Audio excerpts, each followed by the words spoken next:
شریفین میں 13 رکعت تراویح ادا کی جا رہی ہے۔ الحمدللہ ہمارے نزدیک تو یہ سنت ہے، لیکن دیوبندی حضرات جو ہمیشہ دوسروں پر، خاص طور پر اہل الحدیث حضرات پر یہ الزام لگاتے رہتے ہیں کہ جی یہ تو امت کو فروعی مسائل میں الجھائے رکھتے ہیں اور ہمیشہ توڑ پیدا کرتے ہیں، تو اب ان حضرات کا معاملہ یہ ہے کہ جب سے مسجد الحرام اور مسجد نبوی میں 13 رکعت تراویح سنت شروع ہوئی ہے، تب سے اللہ ماشاءاللہ یہ سب متفق ہو کر اس بات پر جوڑ رہے ہیں امت کو کہ یہ غلط ہے، حالانکہ ان کا یہ جوڑ غلط ہے، چونکہ رسول اللہ صلی اللہ علیہ وسلم سے یہ بات ثابت ہے۔ سیدہ عائشہ صدیقہ رضی اللہ تعالی عنہ کی حدیث کہ رمضان ہو یا غیر رمضان اللہ کے رسول صلی اللہ علیہ وسلم 11 رکعت سے زیادہ نہیں پڑھتے تھے، صحیح بخاری۔ ان کے بھی کئی علماء مان چکے ہیں کہ یہ تراویح ہی کی نماز کے بارے میں، کسی اور نماز کے بارے میں نہیں۔ اب یہ مختلف قسم کی باتیں ان کے بعض علماء بھی اس بات کو تسلیم کر چکے ہیں اور ہماری اس پر باقاعدہ ہمارا اس پر بیان موجود ہے، آپ چاہیں تو سوال فرما سکتے ہیں۔ اب آپ طارق مسعود صاحب کی سنیں کہ طارق مسعود صاحب اس بارے میں کیا ارشاد فرماتے ہیں۔ آج اہل حدیث بہت خوش ہے کہ حرم میں 10 رکعت تراویح ہو رہی ہیں، مجھے آپ کی خوشی پہ تعجب ہے۔ اب ہماری گزارش یہ طارق مسعود صاحب سے کہ اگر فرض کیجئے واقعی اہل حدیث اس پر خوش ہیں، ہونا بھی چاہیے، تو آپ جو اہل حدیثوں کو اپنا بھائی کہتے ہیں، اہل حدیثوں کی خوشی پر آپ اتنے غمگین کیوں ہیں؟ آپ کی پریشانی تو سمجھ میں نہیں آتی نا۔ آپ تو کہتے ہیں کہ جی میں تو اہل حدیثوں کو بڑا احترام کرتا ہوں، ہمارے بھائی ہیں اہل حدیث، تو پھر اگر آپ کے بھائی خوش ہیں تو آپ کو بھی خوش ہونا چاہیے، افسوس تو نہیں ہونا چاہیے۔ لیکن اس کے بجائے طارق مسعود صاحب کو اس خوشی پر بھی تعجب ہو رہا ہے، اور کیوں ہو رہا ہے آپ ان کی زبانی سن لیجئے۔ حرم میں 1400 سال سے جو کام ہو رہا تھا 20 رکعت تراویح کا ہو رہا تھا، اس پہ آپ کو خوشی نہیں ہے؟ جو کام 15ویں صدی میں ہو رہا ہے آپ اس کو قرآن و سنت قرار دے رہے ہو۔ طارق مسعود صاحب نے جو دعوے کیے ہیں اس حوالے سے ہماری عرض یہ ہے کہ جناب کوئی صحیح حدیث ثابت شدہ دلیل پیش فرما دیں کہ حرم میں 1400 سال سے 20 رکعت ہو رہی ہے۔ 1400 سال سے میری مراد یہ کہ رسول اللہ صلی اللہ علیہ وسلم نے حرم شریف میں، حرم مکی میں یا حرم نبوی میں 20 پڑھائی ہو یا 20 کا حکم دیا ہو، کوئی روایت پیش کریں، کیونکہ 1400 سال سے آپ کا دعویٰ ہے نا۔ یاد رہے کہ آپ حضرت عمر سے بھی ثابت نہیں کر سکتے۔ حضرت عمر رضی اللہ تعالیٰ عنہ سے بھی جتنی بھی اس قسم کی روایت ان کی طرف منسوب کی جاتی ہیں کہ انہوں نے 20 پڑھائی یا ان کے دور میں 20 پڑھائی جاتی تھی، ان میں سے کوئی بھی کلام سے خالی نہیں ہے۔ اب آپ کا یہ کہنا کہ جی یہ 15ویں صدی کا عمل ہے، مجھے تو آپ کے اس فرمان پر بھی بڑی حیرت ہے کہ کیوں 15ویں صدی کا عمل ہے۔ سیدہ عائشہ صدیقہ کی حدیث موجود ہے صحیح بخاری شریف میں، اور کئی کتب میں، اور کئی محدثین اس کو قیام رمضان یعنی تراویح کی نماز قرار دے چکے ہیں۔ اس باب میں لائیں کہ اس کے بارے میں یہ کہا ہے، تو رسول اللہ صلی اللہ علیہ وسلم سے 11 رکعت پڑھنا ثابت ہے۔ 13 کی بھی حدیث موجود ہے صحیح بخاری شریف میں حضرت عبداللہ ابن عباس سے، اور سیدنا عبداللہ ابن عباس رضی اللہ تعالیٰ عنہ سے بھی 11 رکعت کی روایت بھی ملتی ہے صحیح بخاری میں، آپ دیکھ سکتے ہیں خود۔ تو اسے 15ویں صدی والا کام قرار دینا یہ کہاں کا انصاف ہے، یہ کہاں کی دیانتداری ہے؟ جناب یہ عمل تو خود نبی مکرم صلی اللہ علیہ وسلم سے ثابت ہے، صحابہ کرام نے اس کو بیان کیا۔ اور اگر آپ اپنی کتابیں اٹھا لیں، میں ایک کتاب کا ذکر کروں گا، آثار السنن، علامہ شوق نیوی رحمہ اللہ کی لکھی ہوئی، ماضی قریب کے حنفی عالم گزرے ہیں، اور دیوبندی بریلوی مدارس میں یہ کتاب باقاعدہ پڑھائی جاتی ہے، اس کی تدریس ہوتی ہے، سپتن استاد یہ کتاب پڑھاتے ہیں۔ ممکن ہے مفتی طارق مسعود صاحب جب پڑھ رہے ہو، طالب علم ہو، انہوں نے بھی یہ کتاب پڑھی ہو، تو اس کتاب کے اندر 8 رکعت تراویح کا چیپٹر ہے۔ آپ دیکھیں اس کے اندر سب سے پہلے وہ سیدہ عائشہ صدیقہ رضی اللہ تعالیٰ عنہ والی حدیث لائیں، اس کے بعد جو انہوں نے پہلی حدیث نقل کی ہے، صرف یہی حدیث نہیں ہے 8 رکعت تراویح کی، بلکہ اس کے بعد جو وہ دوسری روایت لائیں وہ بھی دیکھ لیجئے۔ یہ روایت نمبر 773 ہے، سیدنا جابر رضی اللہ تعالیٰ عنہ سے مروی، بیان فرماتے ہیں کہ صلی بنا رسول اللہ صلی اللہ علیہ وسلم فی شہر رمضان 8 رکعات و اوتر، اللہ کے نبی صلی اللہ علیہ وسلم نے ہمیں 8 رکعت پڑھائیں اور وتر پڑھائی۔ اب وتر ان کے 3 سے کم نہیں ہے تو یقیناً جو ہے وہ 11 ہی ہوں گی، تو اللہ کے رسول صلی اللہ علیہ وسلم سے 11 رکعت پڑھنا ثابت ہے۔ طارق مسعود صاحب اکثر و بیشتر ترجمہ میں خیانت یا غلط ترجمے کا الزام لگانے میں دیر نہیں لگاتے، تو اس لیے آپ ان کی آثار السنن کی جو مترجم کتاب ہے ان کی طرف سے مولانا عبدالقیوم حقانی صاحب کی توضیح السنن کے نام سے، آپ اس میں بھی اس روایت کا ترجمہ دیکھ سکتے۔ تو حضرت شوق نبوی نے اس روایت کے بارے میں یہ فرمایا کہ وفی اسنادہ لین، اس کا مطلب ہے کہ اس کی اسناد میں کمزوری ہے، کیا کمزوری ہے, انہوں نے کیا کلام کیا. تو دیکھیں حواشی میں موجود ہے آثار السنن پر, اور علامہ شوق نیوی نے اس کو تعلیق الحسن کا نام دیا. تو اس کے اندر یہ بات لکھی ہوئی ہے کہ یہ روایت کا مدار جو ہے وہ عیسیٰ بن جاریہ پر ہے, اور عیسیٰ بن جاریہ پر کلام ہے.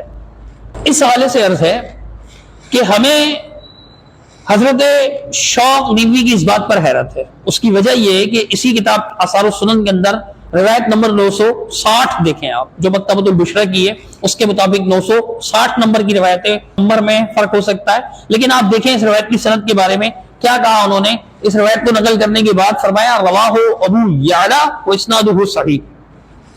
تو حاشیے میں مسند ابی یعلا کی اس روایت کا مکمل حوالہ یوں دیا ہوا ہے 1799, حدیث نمبر 1799. اب مسند ابی یعلا کا 1799 نمبر کی حدیث دیکھ لیں آپ, اس کی سند میں کیا ہے. اس کی سند آپ دیکھیں گے تو اس سند میں بھی امام ابو یعلا رحمہ اللہ یعقوب سے, اور یعقوب عیسیٰ بن جاریہ سے, اور عیسیٰ بن جاریہ جو ہے وہ سیدنا جابر بن عبداللہ رضی اللہ تعالی عنہ سے یہ بات بیان فرما رہے ہیں. اب یہاں بھی عیسیٰ بن جاریہ موجود ہیں, تو جب یہاں ان کی موجودگی کے باوجود بھی اسنادہ صحیح, اس کی سند صحیح ہے حضرت شوق نیوی کے نزدیک, تو 773 کیوں کر ضعیف ہو گئی. عیسیٰ بن جاریہ پر ہم یہ مانتے ہیں کہ جہاں ان کی توثیق ثابت ہے وہاں نکارت کے حوالے سے ان پر کچھ کلام بھی ہے, لیکن یہاں نکارت کا اعتراض بھی نہیں ہو سکتا. اس کی وجہ کیا ہے؟ اس کی وجہ یہ ہے کہ رسول اللہ صلی اللہ علیہ وسلم سے رمضان اور غیر رمضان میں 11 رکعت تراویح پڑھنا صحیح بخاری میں موجود ہے. منکر تو آپ تب کہیں گے نا جب وہ کسی صحیح حدیث کے خلاف ہو, یہ تو صحیح حدیث کے خلاف ہی نہیں ہے. صحیح حدیث بھی موجود ہے کہ اللہ کے رسول صلی اللہ علیہ وسلم 11 پڑھتے تھے, رمضان ہو یا غیر رمضان, اور یہی بات اس روایت کے اندر بھی موجود ہے. تو یہاں نکارت کا اعتراض بھی نہیں بنتا. کوئی اور اعتراض اگر طارق مسعود صاحب کر سکتے تو کیجئے گا, انشاءاللہ ہم آپ کو جواب دیں گے. اب دیکھیے یہ دوسری روایت ہوئی آثار السنن کی. تیسری روایت حضرت شوق نیوی حنفی رحمہ اللہ نے جو پیش کی 8 رکعت تراویح کے بعد میں, وہ دیکھ لیں آپ, 774 نمبر کی روایت ہے. اور توضیح سنن کے اندر اس کا ترجمہ بھی دیکھ لیجئے ساتھ ساتھ, جلد نمبر 2 صفحہ 436. سیدنا جابر بن عبداللہ رضی اللہ عنہما نے کہا حضرت ابی بن کعب رضی اللہ عنہ نے رسول اللہ صلی اللہ علیہ وسلم کی خدمت میں حاضر ہو کر عرض کیا, اے اللہ کے پیغمبر, آج رات میرے ساتھ ایک بات پیش آئی, یعنی رمضان میں. آپ نے فرمایا اے ابی وہ کیا بات ہے؟ ابی نے کہا میرے گھر عورتیں تھیں, انہوں نے کہا ہم قرآن نہیں پڑھ سکتی, لہٰذا ہم آپ کے پیچھے نماز پڑھیں گی. بات سمجھ میں آ رہی ہے کہ خواتین کو انہوں نے نماز پڑھائی رمضان کے مہینے میں. آگے کیا فرماتے ہیں سیدنا ابی بن کعب رضی اللہ عنہ, سن لیجیے. قال فصلیت بہن 8 رکعات واوترت, میں نے انہیں 8 رکعت اور وتر پڑھائی. تو یہ سنت ربا ہوئی اور آپ صلی اللہ علیہ وسلم نے کچھ نہیں کہا. اس روایت پر شوق نیوی صاحب نے کیا فرمایا کہ رواہ ابو یعلا وقال الحیثمی اسنادہ حسن, یعنی حدیث ابو یعلا نے نقل کی, حیثمی نے کہا اس کی اسناد حسن ہے. اب دیکھیں مسند ابی یعلا حدیث نمبر 1801 ہے, اس کی سند میں بھی سج بن جاریہ موجود ہے, لیکن اس کے باوجود بھی امام حیثمی رحمہ اللہ نے اس روایت کو حسن قرار دی, اور یہ حسن ہے, بہت سے محدثین نے اس کو حسن قرار دیا. ہم اس کی طرف نہیں جا رہے ہیں. عیسیٰ بن جاریہ کے بارے میں ہم پہلے وضاحت کر چکے ہیں کہ ان کی توثیق ثابت ہے. نکارت کے حوالے سے جو کلام کیا جاتا ہے تو نکارت یہاں پہ بنتی ہی نہیں ہے, کیونکہ منکر تو روایت تب ہوگی نا جب کسی صحیح روایت کے خلاف ہو, یہ تو نہیں ہے. اب چوتھی روایت جو حضرت شوق نیوی نے پیش کی نقل فرمائی, وہ بھی آپ دیکھ لیں, روایت نمبر 775, وہی موطا امام مالک والی روایت ہے کہ سیدنا عمر رضی اللہ تعالیٰ عنہ نے سیدنا ابی بن کعب اور سیدنا تمیم داری رضی اللہ عنہما کو حکم دیا کہ لوگوں کو 11 رکعت پڑھائیں. شوق نیوی صاحب نے, شیخ شوق نیوی رحمہ اللہ, انہوں نے اس کی سند کے بارے میں کہا وہ اسنادہ صحیح, یعنی اس کی سند صحیح ہے, اس کی سند صحیح ہے. اگرچہ طارق مسعود صاحب زبردستی روایت کو ضعیف ثابت کرنے کے چکر میں رہتے ہیں, لیکن یہ روایت ضعیف نہیں ہے, صحیح ہے. اس پر جو بھی کلام ہوتا ہے الحمدللہ علماء حدیث کی طرف سے اس کا جواب دیا جا چکا ہے, تحریر کی صورت میں بھی اور ویڈیوز کی صورت میں بھی. اب آگے طارق مسعود صاحب کا فرمان سنیے. کوئی غیر مسلم کہے گا یار تم لوگ 1400 سال سے کیا کر رہے تھے حرم میں, وہ قرآن و حدیث پر عمل نہیں کر رہے تھے. آج 15ویں صدی میں تمہیں خیال آیا کہ بخاری میں 8 رکعتیں ہیں تو 8 یا 10 ہونی چاہیے. میں سمجھا پا رہا ہوں اپنی بات, اس پر بس ہم اتنا ہی عرض کریں گے کہ حضرت یہ جو خود آپ اپنے آپ کو بھی نا بار بار مفتی مفتی کہہ رہے ہوتے ہیں، اس مفتی لفظ کی کچھ لاج رکھ لیجئے، وگرنہ لوگ اس مفتی کو مفت سے سمجھنے لگیں گے. اس کی لاج رکھیے، کچھ بڑا بھاری بھرکم لقب ہے، اس کی کچھ لاج رکھیے اور تحقیق فرمایا کریں. یہ 8 رکعت تراویح 15ویں صدی کا عمل نہیں ہے ہرگز بھی. جو عمل رسول اللہ صلی اللہ علیہ وسلم سے ثابت ہو، حضرت عمر رضی اللہ تعالیٰ عنہ سے ثابت ہو، ابی بن کعب و تمیم داری رضی اللہ تعالیٰ عنہ سے ثابت ہو، اللہ کے رسول صلی اللہ علیہ وسلم کو بتایا گیا کہ میں نے 8 رکعت پڑھی، آپ نے خاموشی اختیار فرمائی، اور سنت رضا ہو، یعنی رضا مندی کی سنت رسول اللہ صلی اللہ علیہ وسلم کی، اس کو آپ 15ویں صدی کا عمل بتا رہے ہیں. یہ آپ کا انصاف. اور ایک دوسرے مولوی صاحب وہ تو جذبات میں اتنا آگے نکل گئے کہ اس کو اللہ کا عذاب بنا ڈالا. اس میں اللہ کے عذاب والی کیا بات ہے؟ یہ رسول اللہ صلی اللہ علیہ وسلم کی سنت ہے. سن لیجیے آپ ان مولوی صاحب کو بھی جو اللہ کا عذاب بتا رہے ہیں اس کو. 20 رکعت.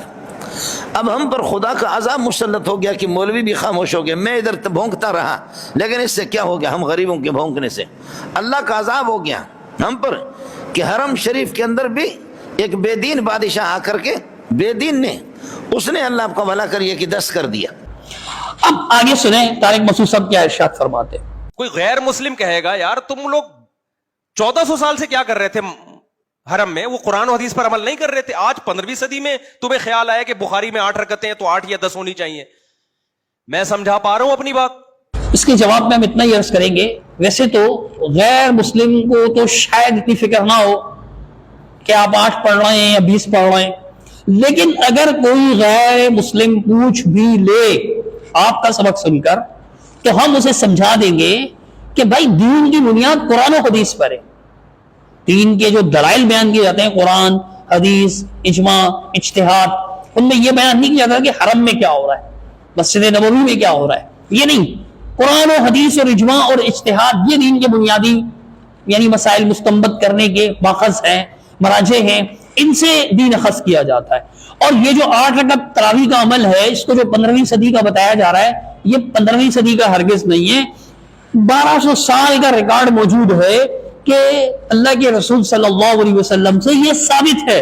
اور خود بڑے بڑے حنفی اکابر علماء حنفی حتیٰ کہ دیوبندی حضرات تک اس بات کو تسلیم کرتے رہے کہ رسول اللہ صلی اللہ علیہ وسلم کی تراویح جو ہے وہ 8 رکعت تھی. تو یہ 15ویں صدی کا عمل کیسے ہوا؟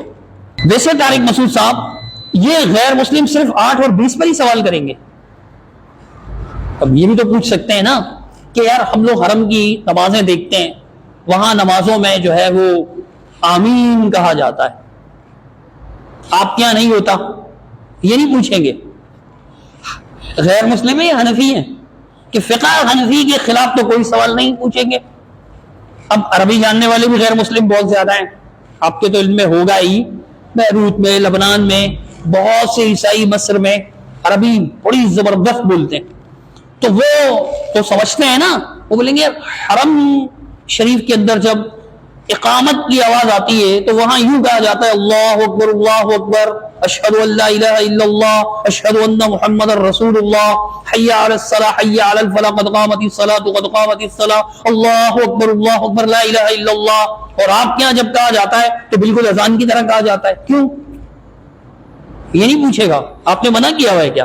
یہ سبق پڑھایا ہوا ہے کہ صرف جو مسئلہ حنفی مسلک کے خلاف جائے، دیوبندی مذہب کے خلاف جائے، اس پر سوال کرنا ہے. بڑا عجیب غیر مسلم ہے، پتہ نہیں یہ واقعی غیر مسلم ہے یا کوئی حنفی ہے. بہرحال بات یہی ہے کہ غیر مسلموں کو اتنی فکر نہیں ہے. اگر پوچھیں گے تو ہم بتا دیں گے یہ نبی علیہ الصلوۃ والسلام کا عمل ہے. آگے جو طارق مسعود صاحب نے تواتر عملی اور خبر واحد کا مقابلہ شروع کیا، تو تواتر عملی کے مقابلے میں کسی حدیث جو خبر واحد ہے اس کی کوئی ویلیو نہیں ہے.